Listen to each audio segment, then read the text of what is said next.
Hey guys, this is Siren Productions, aka 94673, and I'm back in Crimson Refflesia Demo Part 9. I don't know how long this demo will be. Until now it's been very depressing. Let's hope it gets a bit more lighthearted and that we, for some reason, get a new heroine, because I can truly not relate to this girl, I'm sorry. Have you truly gone mad? So you think I'm the masochistic type, huh? I guess you can put it that way. I don't know. I suppose that's one of the many mysteries in life. Alright, but wait. I've always meant to ask you, Chauveline. You've always meant to ask me a lot of things. What is it? Did something bad happen to you in your childhood or something? Were your parents abusive or something like that? Nah, they were normal parents. Not that I really remember them. So are they dead? Not sure. Maybe they're still out there. So why did you separate from them? Can't remember. Probably during the Civil War. Ah, that explains it. Wait. So you think there's a reason behind me being a terrible excuse for a human being because I was separated from my parents? Well, yeah, I won't deny that you're a terrible excuse for a human being. I won't either. But I'd like there to at least be an excuse for you being a terrible excuse for a human being. Sorry to disappoint you, but I don't have any excuses, like you say. You look nervous, Show. Thousands of children were separated from their parents and operand. They grew up to be pretty normal teenagers, I'm afraid. Maybe something happened that made you different. I don't think so. I was adopted really quickly by an operand, and my sister was with me then. She was a really nice sister, by the way, not an abusive one. Terribly kind. So you were abused in the operands. You aren't going to stop trying, are you? Nope. The caretakers were normal people.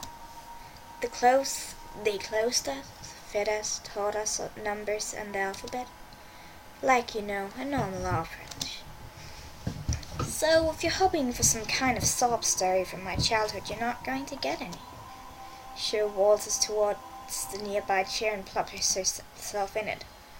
Besides, why so cliché? You must have read too many storybooks. Pity, I could use some entertainment. Well, then I'm off. See you. Alright, take care. Don't wander off. He wonders, why, back then, did he take Chauveline in? It was because their interests were the same. Eric Faraday needs certain people removed, and Chauveline wants to kill. That is what he means to hire something. That is what he means to succeed a corporation which Gregor and Faraday have brought up, and the messed up country that came along with it. It's strange, isn't it? Eric likes things to be in order, but after a while it dawned on him that it wasn't going to be easy. Not with the chaos this country is in. He wonders if by hiring Show, is he just inviting more chaos? Probably. If he's starting to enjoy this instability, maybe he should get his head checked someday. He slaps his forehead and gets up, grinning tiredly. Time to move.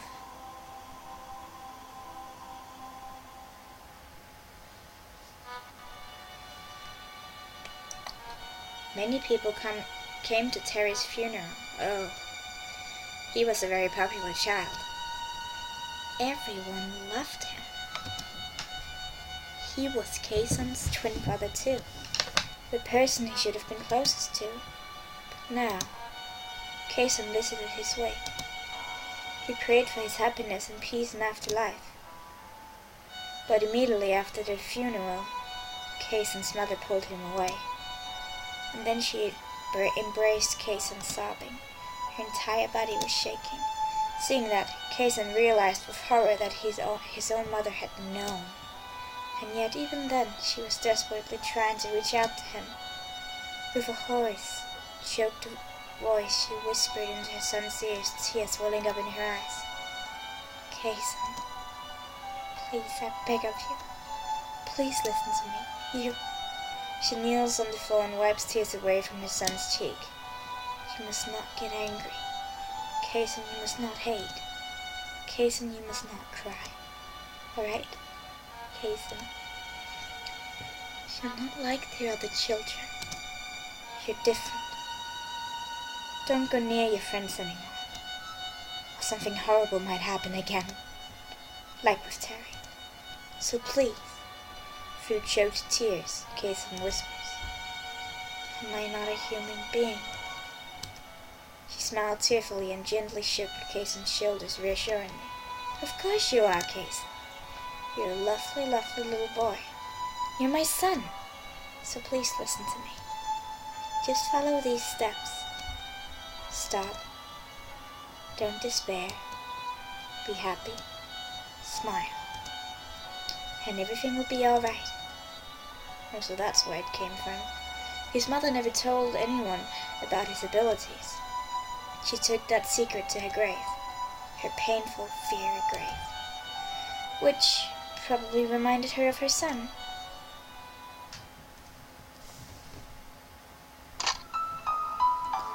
Carl puts the phone down. Come on. With an uncommonly scream, he takes the name Kason Voltaire off his list of potential recruits. Now for the next person. In the next room, somebody stirs. He pauses. "Are you awake now, my boy?" "I thought so. Ugh." The boy tries to raise his head from the pillow, but he slumps down immediately from the sharp pain in his collarbone. "Ow, ow, ow, ow." "Don't move around now. You're still healing." Carl says that, but Henry has already fallen back into a deep slumber. Carl resumes his work, even though the boy managed to survive his attack with a bullet graze to the collarbone. This shock from some blood loss and trauma would probably put him out of commission for a while. For now, the more useful tool would be his sister. "Iris, are you still here?" "Yes, Mr. Carl." A cowering girl emerges from Henry's side, her expression downcast, her eyes bedraggled. "You've been sitting here for a while now. Your dedication to your brother's health is admirable, but for now you have to get yourself changed and rest. His health isn't going to drastically improve just by you being here, I'm afraid." "No, Mr. Carl, it's alright. I'm really alright." "You don't sound alright to me."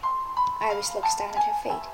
Simon Coyle surveys the light-haired, docile girl through his reading spectacles. He doesn't have... no, anyway. Just a few seconds ago, this girl, Iris Lenore, a servant of the Goldstein family, had arrived at the Temple of the Holy Light out of sheer luck. Under accusation from the police for being behind the murder of her employer, Amelia Goldstein, had broken into a frenzy and escaped from them. As tragic as Iris' fate was, she sure was lucky for managing to end up in that one place which would protect her, in the very place where her brother, too, had been saved from possible death. Her clothes had drenched from rain, but right now, Iris refuses to get herself cleaned up. You really should go take a break. You don't have to over something yourself. Mr. Coyle, sir. Thank you for saving my brother. I wouldn't know what to do if you died. After all that happened to Mr. and Mrs. Goldstein, too. Miss Chloe needs both my brother and me. If we were gone, she'd be devastated. I owe you more than my life. You don't owe us anything. There's no way we could leave Henry bleeding there to be found by the pack of wolves from the Refflesia Corporation after all. We're just glad we could save him. Please, sir. Yes, Iris? Please let me join the National Liberation Front. Exactly the words Coyle wanted to hear. Are you sure? No, definitely not. A young girl like you. It'll be too much for you. Please, Mr. Coyle. I don't need anything else. I just want to take revenge for Henry and Mr. and Mrs. Goldstein. The Wilshire Corporation can be evil, backstabbing, and so utterly cruel. But if all of us work together against them, I'm sure we can win. Thank you. I'm touched. It's not often we see a girl as dedicated as you are, Iris. Cole extends his hand and Iris grabs it gratefully. Welcome to the team. Alright. A girl stands in the center of a training room, sword in hand, deep in concentration. Grasping her precious rapier, she draws a beautiful arc in the air. She knows she isn't supposed to hold it with both hands, but it's a habit. She likes it this way. Her fencing abilities are far from truly masterful, but her inborn power of death and decay, a single slash or stab to the enemy will be enough to guarantee her victory. Thus, that is all that Sho is training for right now. After a few strikes, she leans against a wall and begins to examine her sword adoringly. A rapier of the perfect length, thin, lightweight, yet durable, perfect for her. A year ago, Eric passed his sword to her. She hasn't parted with it since. He said its previous owner was a master swordsman who died in a car crash. None of his family members owned a license to carry a sword, and thus it was confiscated by the government. Sho still distinctively remembers the name of the previous owner, Nashville Terror. A fencing champion. A loving father to his only son. His only son, you say? A loving husband to his loving wife. A perfect family. A perfect man. The perfect family indeed. A forgiving bunch. An idealistic bunch. She wasn't jealous of them. About 5 years ago, Nash and Tanya Voltaire passed away in an unfortunate car accident, leaving behind their only son, Kason. So there's something you don't know. Sho. Feels nice. She feels that it's a bit of a waste for such a perfect couple to have their lives ended in a car crash. A meager car crash. If they had wanted to go off, they should have gone off in a flashier way. Or they shouldn't have let themselves die at all. I don't want to see Eric. Who the fuck is that? Sorry. A security guard stands by the doorway, so it's a security guard, breathing heavily, clearly extremely irritated.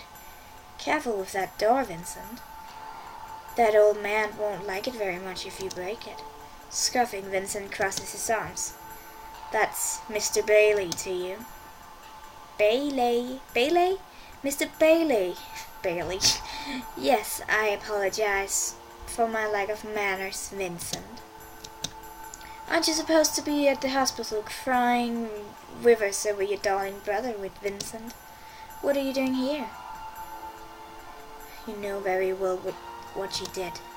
If it weren't for you, always you, Richard wouldn't have been hurt. It's all your fault. Sho realizes amused that this clueless security guard has no idea who she actually is. All he thinks that is Sho is some random roadside girl whom Eric had taken a liking to and hired as an assistant. And to him, Richard was injured because Sho had decided to go out on a road trip in the middle of the night. On second thought, maybe it's good that you aren't by his side right now. Your nagging voice would probably drive him to his grave. You! Vincent reaches to the holster in his belt where he keeps his gun. Yeah, that's not going to work. Don't be rash. I wish you would die though.